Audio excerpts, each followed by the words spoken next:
The 2005 Formula One season was essentially Operation Stop Michael Schumacher, with a host of rules being brought in to try and topple the Ferrari domination and bring back the viewers that had decided to leave because they were fed up of Schumacher winning all the time. The biggest new rule being the scrapping of tyre changes. Cars would now have to go from the start to the end of the race on the same tyre and could only stop if the FIA deemed it appropriate. This gave Michelin an advantage over Bridgestone as they were able to create far more durable tyres, which brought the likes of Renault and McLaren closer to the front of the field and put Ferrari on the back foot. Another rule brought in was aggregate qualifying, where drivers would go out for 2 time laps on 2 different days, and those times would be added together to make up the grid. Although this was shelved halfway through the season as even Bernie realised that it was a load of rubbish. Giancarlo Fisichella surprised everybody in Melbourne by taking to joining a top team like a duck to water and won the opening race of the season, although sadly for Fisichella, that duck soon lost its feet and drowned rather quickly. Fernando Alonso then asserted Renault's dominance by winning the next 3 races, including a really intense battle in Imola with Michael Schumacher, whose Bridgestone tyres had really found its feet on the Italian circuit. The McLarens of Raikkonen and Montoya were looking pretty quick in the opening part of the season, but sadly their car was about as reliable as a wet fart and would often break down in the middle of races, costing them vital points to the likes of Alonso and Fisichella. Raikkonen did take a couple of brilliant victories at Spain and Monaco, and it would have been 3 victories in a row, but ye old tyre rule change kicked in, and with 1 lap to go at the Nürburgring, his Michelin blew up, sending him skating across the track, nearly taking Jenson Button out and ending up in a wall. Fernando Alonso was the beneficiary of that result and put an extra 10 points over the Finn to extend his advantage. However, the roles would reverse at the Canadian Grand Prix when Fernando Alonso made his only unforced error of the season when his rear wheel hit the barrier and forced him to retire. Giancarlo Fisichella also retired from that race with a hydraulics issue, opening up the door for McLaren to reduce the arrears.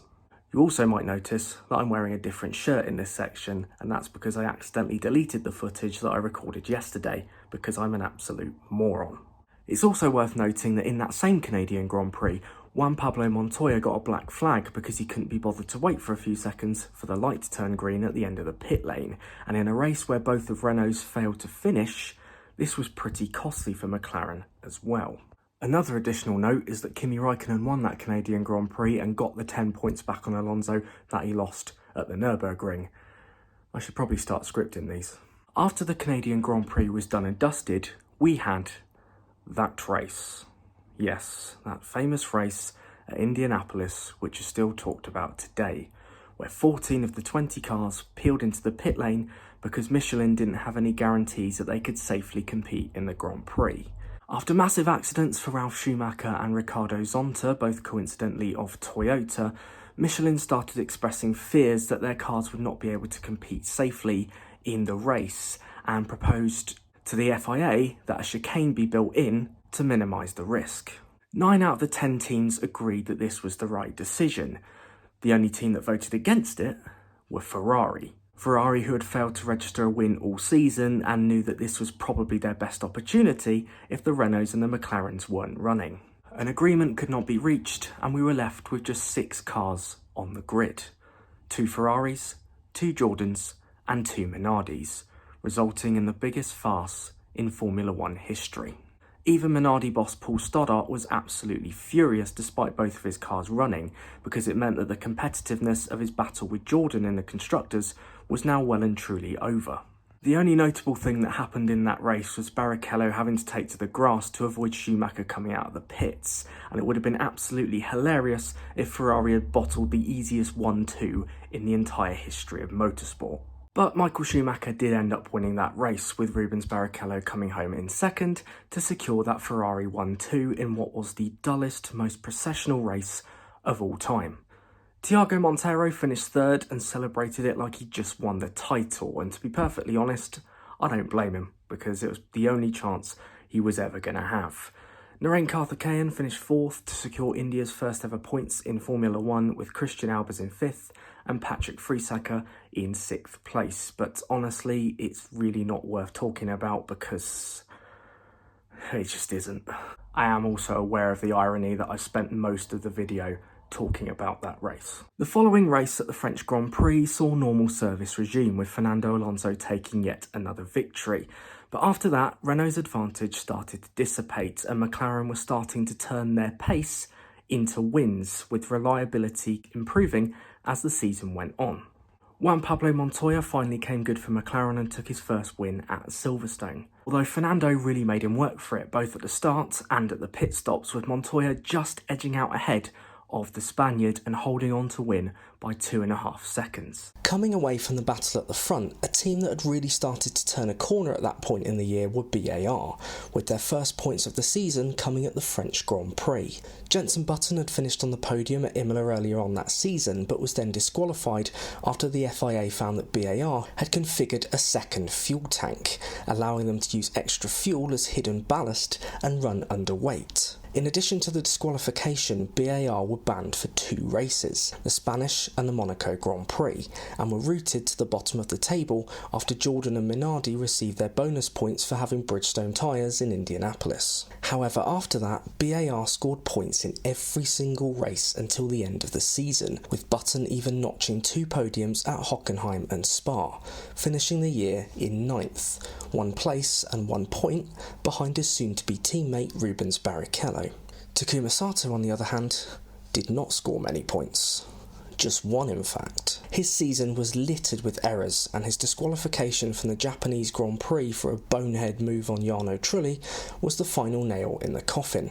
He was dropped by BAR at the end of 2006. BAR tangents aside, McLaren's pace was starting to be backed up with results, and after Alonso's victory at Hockenheim, the Woking team would go on to win the next 6 races, with Kimi taking 4 victories and JPM taking the other 2. Raikkonen absolutely dominated the Hungarian Grand Prix, taking victory by a whopping 35 seconds, with the Schumacher brothers completing the podium, Michael in 2nd, ahead of the Toyota of Ralph in 3rd. Toyota were having their best ever season and ended 2005 with a 4th place finish in the Constructors, with heavy investment of money and resources finally paying off for the huge Japanese manufacturer. For Fernando Alonso, however, it was the first time that season that he'd finished outside the points, coming home in P11. Kimi backed up that victory with another dominant win, this time at the new Istanbul Park circuit in Turkey. It could have been a 1-2 for McLaren, but Montoya ran wide at the now famous Turn 8 section,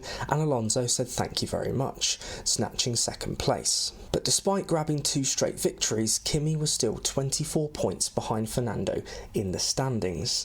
McLaren's early season woes were really starting to come back to bite them.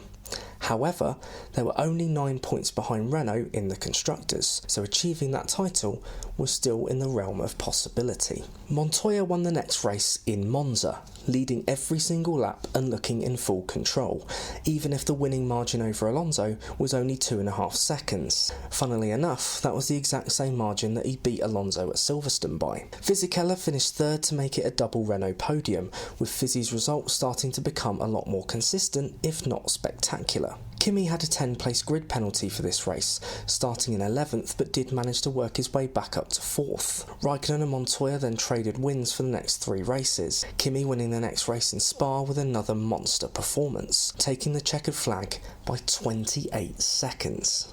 However, Alonso finished behind him in 2nd, and the gap was now at 25 points, meaning that all Fernando had to do at Brazil was finish on the podium and he'd be world champion. And that's exactly what he did. Alonso took pole at Interlagos by a 10.5 over Montoya, but on Sunday it became abundantly clear that the Renault didn't have the race pace to stay with the McLarens. Montoya raced into a clear lead, and Alonso managed to hold on to 2nd until the round of pit stops, with Kimi managing to jump him and make it a McLaren 1-2. Alonso did the sensible thing and held on to 3rd, possessing a sizable gap to Michael Schumacher in 4th. Playing it safe paid off, and Alonso crossed the line to become the youngest world champion in Formula 1 history, at the age of 24 years and 58 days, breaking Emerson Fittipaldi's record that he'd held since 1972. He also became the first Spanish driver ever to win the Formula 1 World Championship, and to this day, he is still the only Spaniard to do so. After 2 weeks of jubilation for Alonso, the F1 circus headed to Suzuka, and that weekend provided us with one of the greatest races of all time. I mean, I could make an entire video based on this race alone. If you've never watched the 2005 Japanese Grand Prix, well, you need to. The conditions in qualifying caused absolute mayhem for most of the front runners. In those days, F1 had one-shot qualifying, where every driver would take it in turns to go out and set a lap time, and if you made a mistake, it was tough luck. The running order was a reverse of the results from the previous race, meaning that the slower drivers would often make it out onto the track first. The start of the session was dry and a lot of the drivers were able to get a representative time on the board, but by the time the big hitters were due to go out, it started pissing it down, and the likes of Alonso, Schumacher, Raikkonen and Montoya were all caught out by the tricky conditions, and as a result, they were all out of place on the grid. Schumacher was 14th, Alonso was 16th, Raikkonen was 17th, and Montoya was 18th. Ralf Schumacher had taken pole position for Toyota, and it would turn out to be his last pole in F1. Fisichella qualified in 3rd, and this would be a golden opportunity to get his first win since Melbourne. Alonso started that race on an absolute flyer and was up to 7th by the end of lap 1. Raikkonen had a moment and ran wide at the last chicane, and Montoya ended up getting squeezed by Jacques Villeneuve and winding up in the barrier, seriously damaging McLaren's constructors' chances as well as his car. This race is also the scene for one of the most prominent changing of the guard moments I've seen in Formula 1, as on lap 19, Fernando Alonso lined up Michael Schumacher coming into 130R and pulled off one of the greatest overtakes of all time to sweep around the outside of the 7-time world champion, just 2 weeks after taking his title. This overtake also resulted in one of Alonso's most savage quotes: "I knew he would hit the brakes because he has a wife and 2 kids at home." Alonso sent another move around the outside of Schumacher on lap 32. Michael ran wide going into the last chicane, allowing Fernando to gain on him and overtake him into the first corner. Meanwhile, Kimi Raikkonen was making excellent progress through the field himself and worked his way up to 4th with 15 laps to go, which became 3rd after Fisichella's final stop. Kimi came out in 2nd and needed a monster stint to catch and pass Fisichella, who'd retaken the lead. But a monster stint was exactly what he did. He took chunks out of Fisichella's advantage every single lap, and by lap 49 he had caught up to the Italian already. Fisichella was starting to get a bit tetchy as the end of the race got nearer, and would often go too defensive into the final chicane, giving Raikkonen the perfect opportunity to attack him down the pit straight. After a couple of failed attempts, Raikkonen swept beautifully around the outside of Fisichella at turn 1 to take the lead on the very last lap, and he came through to win the race after starting 17th on the grid. It was by far Kimi's best drive in Formula 1. Fernando Alonso also did brilliantly to finish 3rd after coming through the field himself, and the Constructors' Championship was perfectly poised heading into the final round, with McLaren leading Renault by just 2 points.